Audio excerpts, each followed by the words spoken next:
you being such a big fan, and I remember on one of your previous interviews, you talked about Mailbox Money, the album Mailbox Money, and how that's been so inspirational in your life as like a CPA, an entrepreneur, and just an overall businessman. So could you kind of break down the hustler's mentality and how that transmitted into Bitcoin for you?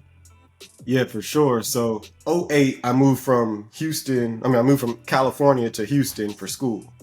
And if you look at the politics, if you look at demographics, California and Texas are like the most powerful opposites, meaning like California is the most powerful Democratic state, Texas is the most powerful Republican state. And so the ideologies are so drastically different. I was struggling.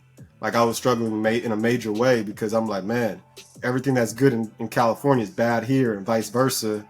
And I was just looking for somebody who was, older or had a, better understanding of the world. And, Nip was like 5 years older. And so I was just looking through music. I prayed and I found Nipsey just through the music. So I didn't know him in California, but I was like, wow, he has a song called Questions Freestyle where, the censored version is essentially, is that your friend or a snake in disguise? If that friend will give you advice that'll lead to your demise. And I was like, oh, he's thinking on a whole different level than, the majority of these rappers, the majority of these people. I have a reference point of somebody I can listen to. And unlike a parent, unlike teachers, unlike a job or a boss, you choose who you listen to. When you put those headphones in, you're choosing who you're listening to.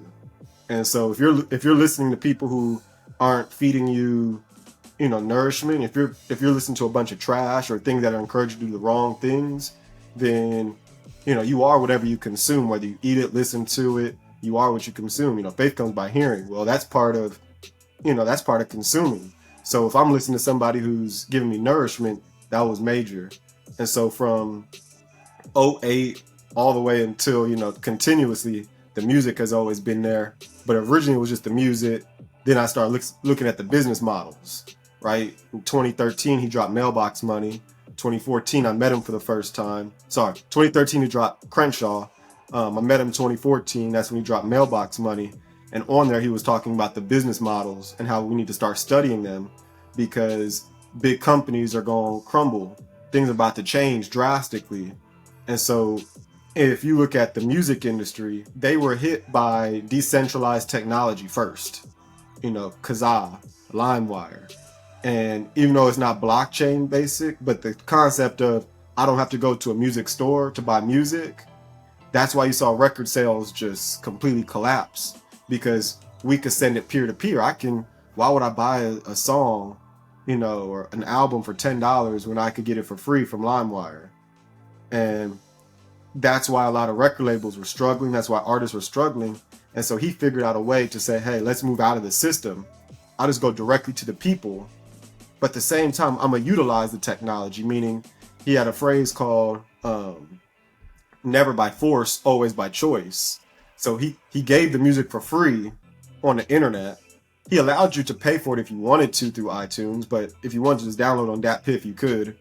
And then he said, but if you want the physical copy, it's going to be $100. Mailbox Money is going to be $1,000, but you're going to be included in the community if you do this. So when we flash forward to 5 years later, 2019, 2020, 2021, we're looking at this NFT market.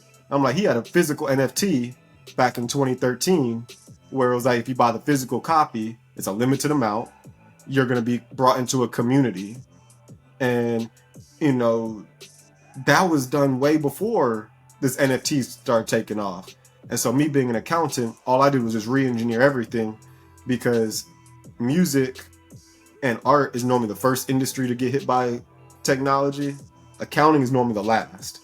So that space, that time period, I can just utilize all that, just study everything he was studying, duplicate his business models, re-engineer for mine. And so when it comes to the hustle, it's like, okay, how did he get his business going? He had a clothing line. So what I do, I got me a clothing line. He has music. I'm not a rapper at all, but I was like, let me create a podcast where I'm still talking directly to the people. Let's create, SGC, Smart Guy Clothing, Smart Guy Community, Smart Guy Company. That's no difference than TMC, the Marathon Clothing, the Marathon Continues. Just re-engineer it, but do it for yourself because at the end of the day, I'm not a rapper. But if I can utilize my mentor in a way to help me benefit, man, and then you give props to them, that's how the hustle keeps going, and that's how it evolves.